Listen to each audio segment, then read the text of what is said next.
BJP अगर आपका एक डिप्टी कमिश्नर से आपको पूरे गवर्नमेंट को बाहर नहीं आने देती है तो बीजेपी कुछ भी कर सकती है। Mean one DC can write a letter and the whole government will be paralysed. The biggest tragedy that has happened to the people here. और कल को आप किस तरह से अपना, चाहे मेरे एमएलए साहिबान हैं या आपके मिनिस्टर साहिबान हैं या चीफ मिनिस्टर साहिबान हैं, how are you going to govern? आप किस तरह अपनी रीट एस्टैब्लिश करेंगे? आपको कोई मानेगा ही नहीं। Self is a constitutional failure. सबसे पहली चीज क्या करनी चाहिए आप लोग, अगर मैं आपकी जगह पे होता, एक तो मैं सीधा आई would have hit the streets, क्योंकि आपने लोगों के वोट के साथ कल नाइंसाफी की है। जिसने भी, उसने एलजी ने किसके हुक्म पे किया, दिल्ली से किसने किया क्या नहीं किया, मुझे उससे कोई लेन देन नहीं। आपने कॉन्स्टिट्यूशन को तार तार किया जिस तरह से आपने 5 अगस्त 2019 को किया। हमारी जैसी लीडरशिप होती, जिस लीडरशिप के तहत हमने सीखी है पूरी सियासत, हम जनाब कल इनको दिखा देते पब्लिक का पावर होता क्या है, पॉलिटिक्स क्या होती है और कश्मीर क्या होता है। यही तो बात है। एक फिल्म के 2 डायरेक्टर नहीं हो सकते हैं। You can not have one control with Omar Abdullah and you have another control with LG, and that too एक सेंसिटिव स्टेट है जम्मू एंड कश्मीर। इसका सजाद का देखा है कि अगर ये सही बात है कि चीफ मिनिस्टर घर के सामने कल गाड़ियां थी, हम सबको रिजाइन करना चाहिए। सजाद साहब, रिजाइन नाउ, कम ऑन।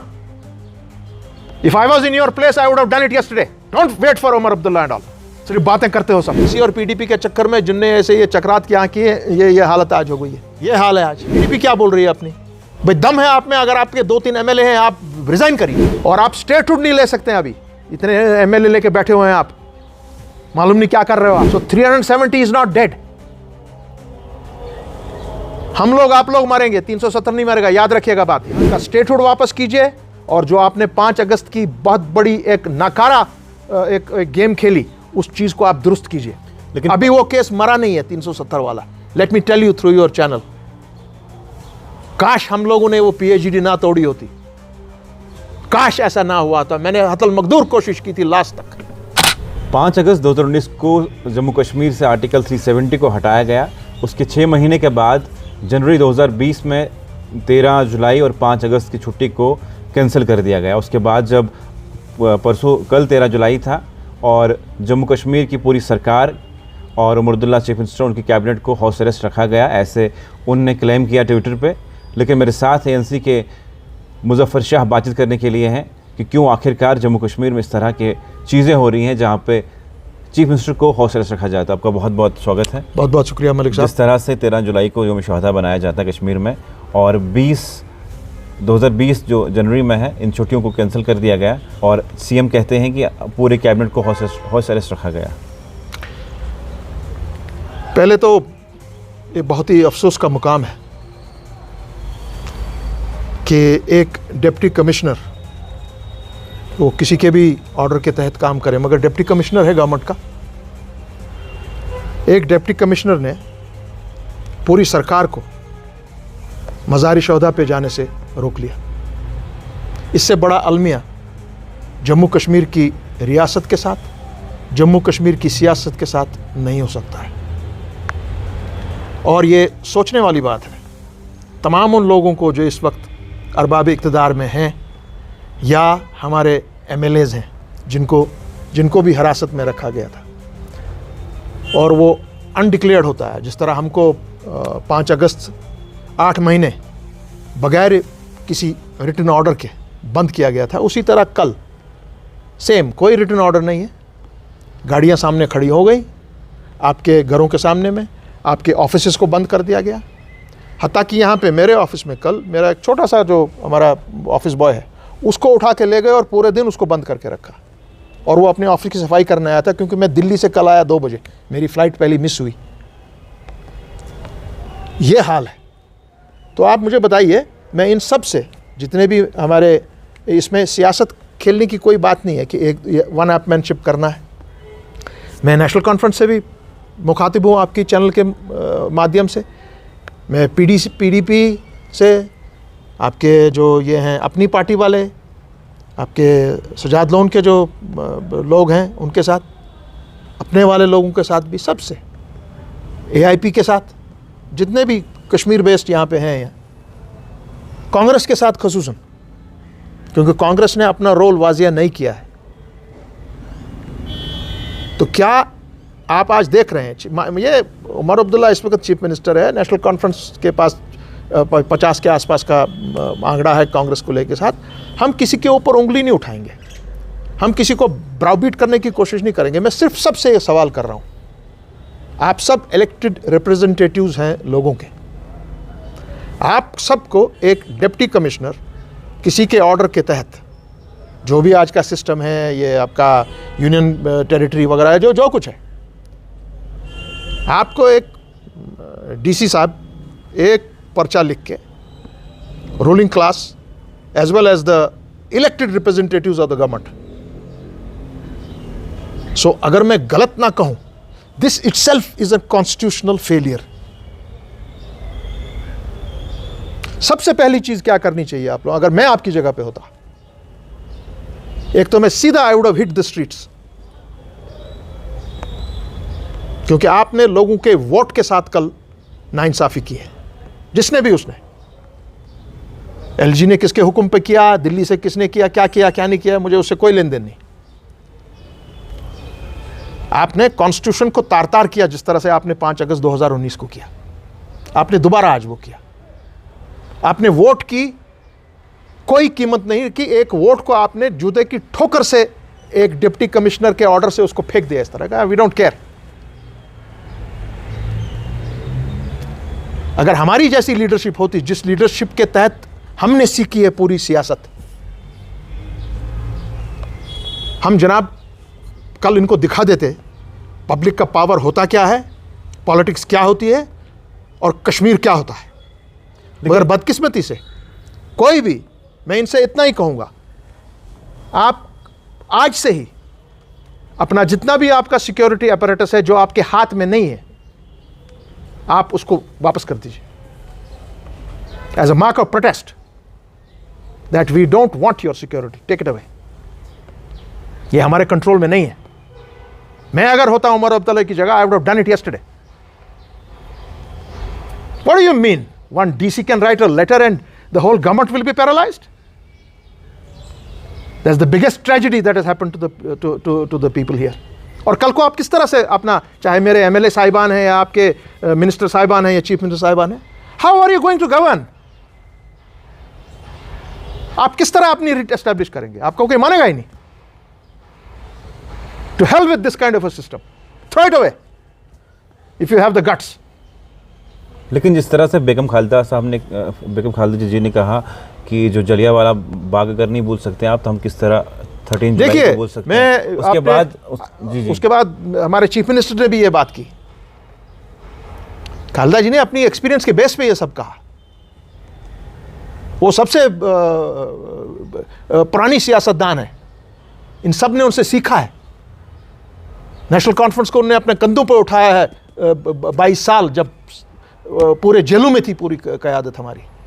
मैं उस नेशनल कॉन्फ्रेंस की बात करता हूँ, मैं शेर कश्मीर की नेशनल कॉन्फ्रेंस की बात करता हूँ, जिसका मैं भी एक छोटा सा एक जर्रा हूँ। ये हम नहीं मानते हैं सारा ये तमाशा आपका। PhD में तो हमारे पास इसीलिए तो मुश्किल हो गई।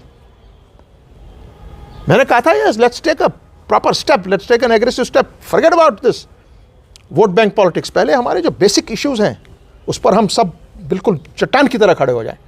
अगर आज हम उसी तरह चट्टान की तरह खड़े होते, government of India would not have dared to do what they did yesterday. मैं कॉन्स्टिट्यूशन के तहत बात कर रहा हूं, मैं कॉन्स्टिट्यूशन के बाहर बात नहीं कर रहा हूं। आपने जलियांवाला बाग की बात कही, बेगम खालिदा शाह साहिबा ने बहुत ही दुरुस्त बात आपसे कही। कौन बुला सकता है जलियांवाला बाग को? क्या सिख कौम बुला सकती है? नहीं। क्या हमारा मुल्क बुला सकता है? नहीं। इसी तरह यह वाक़या पेश आया है 1931 में। उस वक्त न हिंदुस्तान था ना पाकिस्तान था। तो ये लोग एजिटेट कर रहे थे और मैं अपने बीजेपी के मैंने एक दो अपने उनके जो उनके कार्यकर्ता हैं उनसे सुना है कि वो इनको टेररिस्ट करार देते हैं। कल जो है एलओपी ने कहा कि जी हाँ, मैं उन एलओपी साहिब से ये बात करूं आपकी चैनल के थ्रू, मेरे भाई ज़रा हिस्ट्री को ठीक से पढ़ा करो। हिंदू और मुसलमान का ये कार्ड खेलना बंद करो, कश्मीरी नॉन कश्मीरी कार्ड खेलना बंद करो, डोगरा और कश्मीरी का कार्ड खेलना बंद करो। डोगरे ने और कश्मीरी ने तय कर लिया कि हम इकट्ठे हैं, एक ही पेज पर हैं। आप कह रहे हैं कि ये टेररिस्ट हैं? कैसे भाई? इसकी बैकग्राउंड क्या हुई थी? इसकी बैकग्राउंड हुई थी भाई साहब, जम्मू के कुछ इलाकों में उन दिनों जो रिकॉर्डेड हिस्ट्री है, वहां पे उस वक्त की सरकार ने आजान देना बंद करवा दिया। कुछ जगहों पे गोलियां चली, दलाल अपने उस्ताद मोहल्ले में गोली चली। उस्ताद मोहल्ले में अपने हमारे वहाँ के जो पुलिस के एहलकार थे, उन्होंने जुमा का खुतबा रोका। ये 13 जुलाई से बहुत पहले की बात है, करीब 5-6 महीने से ये चल रहा था ये मामला। मैं आपके एलओपी साहब को ये बात कुछ उनके दिमाग में ये कुछ हिस्ट्री डालना चाह रहा हूँ कि पहले पढ़ा कीजिए बात क्या हुई है, फिर मुंह अपना खोला कीजिए। यहां पे बात थी कि यहां पे लोग ऑलरेडी एक एजिटेशन इससे पहले शुरू हुई थी, वो थी आपके सिल्क फैक्ट्री की, जहां पे लोग कह रहे थे भाई हमको अपने उजरत दो according to the work that we do, हमारे राइट्स एस्टैब्लिश करो, हमारी छुट्टियां एस्टैब्लिश करो, हमको खाने को कुछ नहीं होता है जब हम अपना टैक्स अदा करते हैं अपने काम पे। वो एजिटेशन जब चली, उस एजिटेशन में उसको ख़त्म करने के लिए उस वक्त पुलिस की और उस वक्त मिलिशिया होता था, बहुत बड़ी तादाद आई और उस वक्त उन लोगों ने वहाँ पे अपने चप्पलें, अपने क्या कहते हैं जूते, अपनी पगड़ियाँ, वो डर गए। मगर वही लोग फिर 7 साल के अंदर अंदर जब ये मामला बढ़ते रहा कि भाई मेरे को अपनी राइट्स दीजिए, मुझे अपनी इज्जत का तहफ़्फ़ुज़ दीजिए, मुझे घर-बार का तहफ़्फ़ुज़ दीजिए, मेरी रोज़ी रोटी को तहफ़्फ़ुज़ दीजिए, मेरे राइट्स को तहफ़्फ़ुज़ दीजिए, मेरे विकार को तहफ़्फ़ुज़ दीजिए, हमारी टोपी की कदर कीजिए। ये चीज़ जब चली और उसमें वो अब्दुल कदीर ने जो मरहूम थे, उन्होंने बात छेड़ी इस बारे में। उनका मुकदमा देखने के लिए लोग सेंट्रल जेल गए। सेंट्रल जेल में जब आपका वहाँ के जज साहब आए, उनको उस वक्त के लोगों ने कहा कि सर ये हम देखना चाह रहे हैं कि ये उनको जस्टिस मिलेगी कि नहीं, आप बंद कमरे में ट्रायल मत कीजिए। एलओपी साहब ये सुनिए आप बात, अगर आप मेरी बात सुन रहे हैं तो। उन लोगों ने कहा कि ये ट्रायल हम खुद देखना चाह रहे हैं कि आप क्या करेंगे अंदर। और जज साहब ने कहा हाँ मुझे अंदर जाने दीजिए, हम कोशिश करेंगे कि ओपन ट्रायल हो। मगर अंदर पहुंचते पहुंचते ही within 10-15 minutes, my dear leader of opposition, within 10-15 minutes बख्तरबंद गाड़ियां आई, उन्होंने वहां पे पार्क किया अपनी गाड़ियों को और अंधाधुंध फायरिंग शुरू कर दी। उस फायरिंग में 22 लोग मारे गए। तो जो वो 22 लोग मारे गए, क्या उनको आप टेररिस्ट कहेंगे? उनके हाथ में तो पत्थर नहीं था, उनके हाथ में कोई ब्रिक बैट नहीं था, उनके हाथ में कोई बंदूक नहीं थी, आपने उनको मार दिया। बेगम खालिदा शाह साहिबा ने आपको सही बात कही है। जब हम जलियांवाला बाग नहीं भूल सकते हैं, हम 13 जुलाई के इन लोगों को कैसे भूल सकते हैं? इसी से तो जम्मू कश्मीर की पॉलिटिकल हिस्ट्री, डेमोक्रेटिक, सोशल, जो भी आप कहें, इसी दिन से तो शुरू हुई। और उसमें से एक आदमी ने, और अपना जो उसकी शर्ट थी जो लथपथ थी खून से, वो उस वक्त शेर कश्मीर के हाथ में दी। कहा हमने अपना काम कर दिया है, आप इस कौम को जगाओ अपने राइट्स के लिए, डेमोक्रेसी के लिए, अपनी रोजगार के लिए, अपनी इज्जत के लिए, इज्जत नफ्स जिसको कहते हैं। और तब उसी ये जो शर्ट थी बंधी हुई, वो आप देखेंगे जो कश्मीर का झंडा था वो लाल है। वो किस लिए? It's because of this blood. उसमें फिर वो 3 लाइनें डाली गई, जम्मू, कश्मीर और लद्दाख, और एक किसान का वो हल डाला गया जो कश्मीर का फ्लैग डिपिक्ट करता है। तब हिंदुस्तान नहीं था, तब पाकिस्तान नहीं था। और उसके बाद जब ये वाक़ा पेश हुआ, महाराजा बहादुर ने बहुत ही चिंता जतक की। उस वक्त कहा नहीं, ये बहुत गलत हुआ है। He took the prime minister of that time to task कि क्या कर दिया तुमने ये, और उस पर फिर कमीशन बैठा, प्राइम मिनिस्टर को भी बदला गया, और आप कहते हैं ये टेररिस्ट है। अफसोस है हमको आप जिस तरह से इसको पेश कर रहे हैं। ये बात नहीं होनी चाहिए। इस चीज़ को आगे बर्दाश्त नहीं किया जाएगा।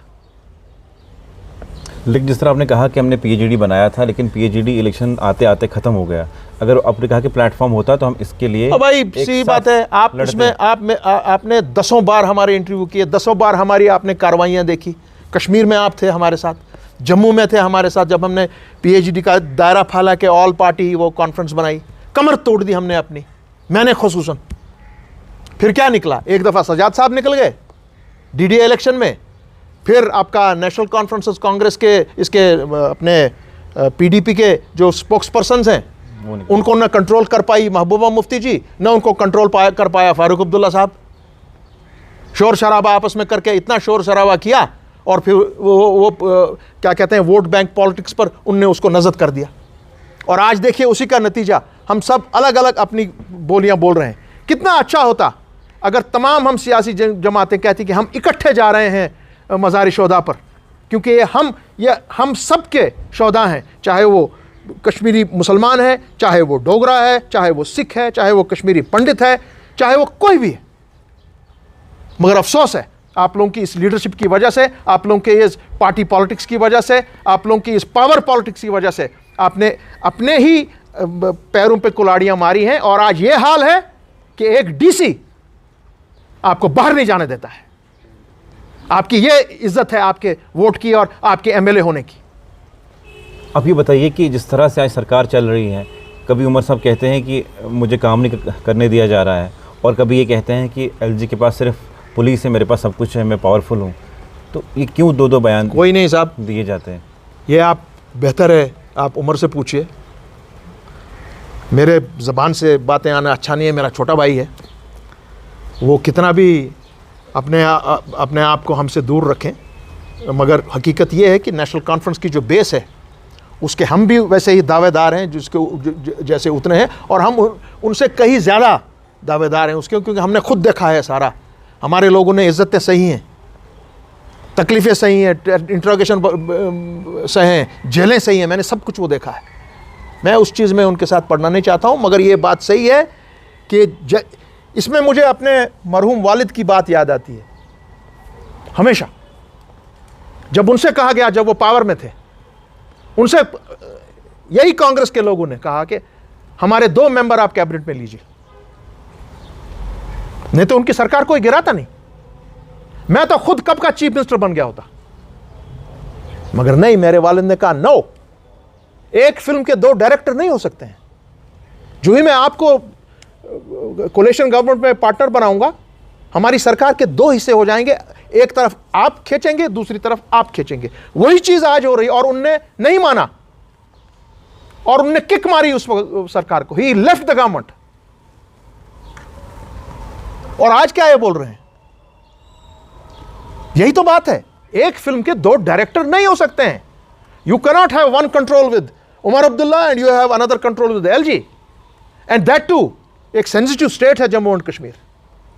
अभी एक थोड़ा सा मामला बिगड़ गया था, हम लोग न्यूक्लियर वॉर के नजदीक आ गए थे। That is Kashmir. मैं हिंदुस्तान की, अपने भारत की अपनी सरकार को, प्राइम मिनिस्टर को आपके चैनल के माध्यम से आज 14 जुलाई 1931 कश्मीर से आपको बोल रहा हूं कि आप ये जैसे ड्रामे कश्मीर में करना बंद कर दीजिए। यहां कभी भी कुछ भी हो सकता है। यहां हालात को नॉर्मल लाइए, यहां का स्टेटहुड वापस कीजिए, और जो आपने 5 अगस्त की बहुत बड़ी एक नाकारा एक गेम खेली, उस चीज को आप दुरुस्त कीजिए। लेकिन अभी वो केस मरा नहीं है 370 वाला। Let me tell you through your channel, काश हम लोगों ने वो पीएचडी ना तोड़ी होती, काश ऐसा ना हुआ था। मैंने हतल मकदूर कोशिश की थी लास्ट तक। Let's hope good sense prevails on everybody and we are able to come up again. I don't know how that will be, लगता तो नहीं है, मगर आई विश फॉर दैट। लेकिन आपने कहा 5 अगस्त और एनसी के जो एमपी आगा रहुल्ला, वो कहते हैं कि हमारी जमात ने वोट लिए और बाद में 370 भूल गई। क्या आपको लगता है कि 370? देखिए, मैं आगा रहुल्ला और उनके उसमें नहीं पढ़ना चाहता हूँ, क्योंकि हमने उनके फैमिली के साथ काम किया है। उनके वालिद हमारी एएनसी के डिस्ट्रिक्ट प्रेसिडेंट हुआ करते थे, मेहदी साहब, अल्लाह उनको मगफिरत करे, बड़गाम के, और वो डिस्ट्रिक्ट डेवलपमेंट बोर्ड के चेयरमैन थे। सो उनका सियासी तो रिश्ता हमारा बहुत पुराना है। वो क्या कह रहे हैं उनको, वो मैं भी कह रहा हूँ, 370 constitutional rights of Jammu and Kashmir as given by the Constitution of India, forefathers of this आपको model। लगता है एनसी भूल गई इस चीज़ को आज? उसको थोड़ा पीछे रखा हुआ है, भूल तो नहीं सकती है। जिस दिन वो टोटली इसको भूलेंगे, they'll be out of Kashmir politics। ये फारूक अब्दुल्ला साहब को समझ लेना चाहिए मैं क्या बोल रहा हूं। 370 is the core issue। वो नहीं जा सकता है कहीं। बहुत से लोग कहते हैं कि मुजफ्फर शाह भी पागल हो गया है। जी नहीं, यही सुप्रीम कोर्ट, इसी सुप्रीम कोर्ट को किसी दिन वो फैसला अपना बदलना पड़ेगा। जो हमारे चीफ जस्टिस थे चंद्रचूड़ साहब, with due respects to him, उनका जब पीछे इंटरव्यू हुआ बीबीसी के चैनल पे, उनकी किल्ली बंद हो गई। He could not answer the BBC. जितने भी उस पर, उनके फैसले पर जो हमारे लीगल एक्सपर्ट्स हैं, ल्यूमिनरीज हैं, कॉन्स्टिट्यूशनल एक्सपर्ट्स हैं, उन्होंने धज्जियां उड़ाई हैं उनके फैसले की। सो 370 इज नॉट डेड। हम लोग, आप लोग मरेंगे, 370 नहीं मरेगा, याद रखिएगा बात ये। और आप स्टेटहुड नहीं ले सकते हैं अभी, इतने एमएलए लेके बैठे हुए हैं आप, मालूम नहीं क्या कर रहे हो आप। You have to come out and give a knockout punch. Farooq साहब कहते हैं कि हमारा जो पहला मकसद है वो रियासत वापस मिलनी चाहिए, 370 बात की बात है। फारूक साहब से आप फारूक साहब की बात करें, मैंने उनके साथ पूरा अपना जी जान लगाकर कोशिश की थी, मगर finally didn't work under his leadership. और पीडीपी कहती है कि एनसी फेल हो गई, उनने लोगों को मैनिपुलेट किया, 370 गलत बोल रहे हैं। एनसी और पीडीपी के चक्कर में जिनने ऐसे ये चक्रात यहाँ किए, ये हालत आज हो गई है। ये हाल है आज। पीडीपी क्या बोल रही है अपनी? भाई दम है आप में, अगर आपके 2-3 एमएलए हैं, आप रिजाइन करिए। मैंने इसका सजाद का देखा है कि अगर ये सही बात है कि चीफ मिनिस्टर घर के सामने कल गाड़ियां थी, हम सबको रिजाइन करना चाहिए। सजाद साहब, resign now, come on. If I was in your place I would have done it yesterday. Don't wait for Omar Abdullah and all. सिर्फ बातें करते हो सब। तो आपको क्या लगता है, जो सजाद साहब ने अलायंस बनाई, पीएसी अलायंस है, जिसमें जमात के कुछ लोग हैं, क्या आपको लगता है कि वो अलायंस काम कर पाएगी? एक डेमोक्रेटिक कंट्री है, अलायंसेस बनती हैं, टूटती हैं। हमारी जैसी अलायंस जब टूट सकती है, जिसको Kashmir diaspora world over recognition दे दिया, चाहे वो लंदन के लोग थे हमारे, चाहे वो पाकिस्तान में थे, चाहे वो आज़ाद अपने इसमें एलओसी के पार थे। आपको ये याद रखना चाहिए कि हमारे कश्मीर की डायस्पोरा पाकिस्तान के 4 सूबों में करीब 26-27 लाख लोग हैं, कश्मीरी हैं, जम्मू कश्मीर के नागरिक हैं। मैं जब कश्मीर की बात करता हूं, it is Jammu Kashmir and Ladakh. Union territory कौन एक्सेप्ट करेगा? जम्मू कश्मीर का बंदा। हम नहीं एक्सेप्ट करते। हम एक्सेप्ट नहीं करते कि आपने लद्दाख को अलग कर दिया हमसे। लद्दाख का हमारा रिश्ता 1500 साल पुराना है सर। अमित शाह साहब क्या जाने वो रिश्ता क्या है? प्राइम मिनिस्टर मोदी को क्या पता है इस चीज का? कुछ नहीं पता है, जीरो। जम्मू कश्मीर एक बहुत ही निहायत ही सेंसिटिव एक इशू है, ताज है पूरे मुल्क का, और कश्मीर के लोगों ने हमेशा प्यार दिया है हमारे पूरे मुल्क के लोगों को। और जब भी कभी यहाँ छोटा मोटा कुछ वाकया हो जाता है या एक बड़ा वाकया पीछे आया, सबसे पहले आप जितने भी लोग कश्मीर के बाहर हैं उनको मारना पीटना शुरू करते हैं। तब मेरे एमएलए, ये सरकारें वरकारें क्यों नहीं वहां पे जबरदस्त तरीके पे एहतजाज करती हैं? ये करने से कोई नहीं मैंने देखा करके। हाँ जी, हम मिनिस्टर्स भेज रहे हैं, ये कर रहे हैं, वो कर, that's not enough, that's not enough sir. मैं इसलिए ऐसे ये बातें इसलिए कर रहा हूं क्योंकि मेरी परवरिश उस नेशनल कॉन्फ्रेंस से हुई है जिसमें शेर कश्मीर का पूरा डायरेक्शन होता था, मेरे वालिद का पूरा एडमिनिस्ट्रेटिव एक्शन होता था। क्या मजाल कि डीसी ऑर्डर निकालता, क्या मजाल सर। अब मुझे बताइए, अब ये खबरें चल रही हैं, अपने आपके पास बहुत एक्सपीरियंस है। कश्मीर में जब भी खबरें चली देर सही दुरुस्त सही रहती हैं, सही साबित होती हैं। अब ये खबरें चल रही हैं कि जम्मू कश्मीर में अगर स्टेट वापस मिलती है, अगर पार्लियामेंट में दोबारा बिल पेश होता है तो दोबारा इलेक्शन किए जाएंगे। क्या लगता है? कोई ज़रूरी नहीं है। पहले तो आपको सुप्रीम कोर्ट में ही जाना चाहिए। पता नहीं ये सरकार क्यों नहीं जा रही है, सिर्फ कहते हैं हम जा रहे हैं। मैंने सुना है, शायद अगर मैं गलत ना कहूँ, फारूक अब्दुल्ला साहब की ज़बान से भी, बाकी उमर साहब की ज़बान से भी, कि ये करेंगे वो करेंगे। कब करोगे? वहाँ पे चीफ जस्टिस ने बाज़ाब्ता आपको आपके इसको, मैं खड़ा था उधर खुद, कि हम कुछ समय दे दीजिए, हम इसको with in a very shortest possible time. What is that shortest possible time? What do you mean by shortest possible time in the jurisprudence? अपने जुडिशरी की लैंग्वेज में क्या होता है शॉर्टेस्ट पॉसिबल टाइम? क्यों नहीं चैलेंज करते हो आप उसको? शॉर्टेस्ट पॉसिबल टाइम 6 साल हो गए लगभग जम्मू कश्मीर में। जम्मू कश्मीर जैसी sensitive state, it's a UT. आपको हिस्ट्री अलाउ नहीं करती है, कॉन्स्टिट्यूशन अलाउ नहीं करता है। अब मनमानी करेंगे आप जी, चलेंगे नहीं रास्ते में, बंद करेंगे लोगों को चलना, ये सही नहीं है। लेकिन इस तरह की अफवाहें उड़ना कि मतलब अगर स्टेट मिलती है तो इलेक्शन दोबारा करवाएंगे, क्या लगता है बीजेपी करवा सकती है? देखे जनाब, 370 अगर हटा दिया तो बीजेपी अगर आपका एक डिप्टी कमिश्नर से आपको पूरे गवर्नमेंट को बाहर नहीं आने देती है तो बीजेपी कुछ भी कर सकती है। मैं इनकी जगह पर रहता, मैं मुंह पे मारता इनके ये सारा। उठाओ ले जाओ।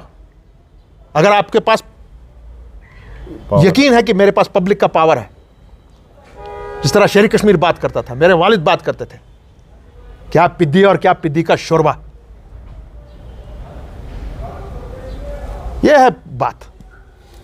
चलिए, बहुत बहुत शुक्रिया। मेरे साथ थे एनसी के मुजफ्फर शाह साहब बातचीत करने के लिए। 13 जुलाई में कश्मीर में क्या हुआ उस सब के लेके और सरकार को लेके उन्होंने कहा कि अगर सरकार में दम था, अगर पब्लिक ने चुना तो उनको चाहिए था पब्लिक को साथ लेके सड़कों पे उतरे और एक डीसी की मजाल की एक चीफ मिनिस्टर और उसकी कैबिनेट को बंद करें। अगर चीफ मिनिस्टर और उनकी कैबिनेट इतनी पावरफुल होती, उनको पता होता कि लोगों ने मैंडेट दिया है और वो सड़कों पे आते, एहतजाज करते, पब्लिक पावर सबसे बड़ी पावर है। आपका क्या कुछ कहना है, क्या सुझाव है, कमेंट सेक्शन में ज़रूर लिखिएगा।